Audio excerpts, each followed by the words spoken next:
நம்ம எவ்வளோ தான் சம்பாதிச்சாலும் நம்ம கடைசியாக எவ்வளோ தான் சேமிப்புன்றது அதுதாங்க முக்கியம். ஆமாம், சில பேர் வந்துட்டு சொல்கிறாங்க சம்பளம் பத்தலை, இன்னும் சம்பளம் கொஞ்சம் கூட போட்டோம் அதுக்கப்புறம் நான் சேமிக்க ஆரம்பிக்கிறேன் அப்படின்ட்டுன்னு. பட் ஆக்சுவலாக அப்படி இல்லைங்க. நீங்கள் எவ்வளோ சம்பாதிச்சாலும் உங்களோட சம்பளம் எவ்வளோ ஏறிக்கிட்டே போனாலும் நீங்கள் பாருங்கள், செலவும் அதுக்கு தகுந்த மாதிரி ஏறிக்கிட்டே தான் இருக்கும். நம்மளால் கடைசி வரைக்கும் சேமிப்பு அப்படின்னு சொல்லிட்டு நம்ம ஸ்டார்ட்டே பண்ண முடியாது. நம்ம எவ்வளோ சம்பாதிச்சாலும் அதிலிருந்து எவ்வளோ நம்மளால் பிடிச்சி வைக்க முடியுது அப்படின்னு அப்படி வச்சு தான் கணக்கிட முடியும் நம்மளோட வெல்த், நம்மளோட எவ்வளோ ரீச்சாக இருக்கிறோம் அப்படின்னு சொல்லிட்டு அப்படி தான் நம்ம பார்க்க முடியும்.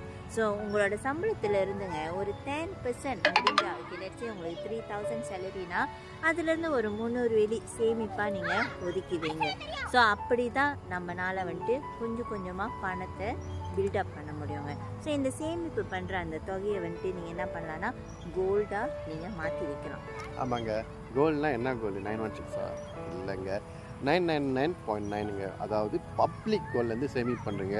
கொஞ்சம் சேமிப்புனாலும் அது வந்து க்ரோ ஆகி நிறையாயிருங்க.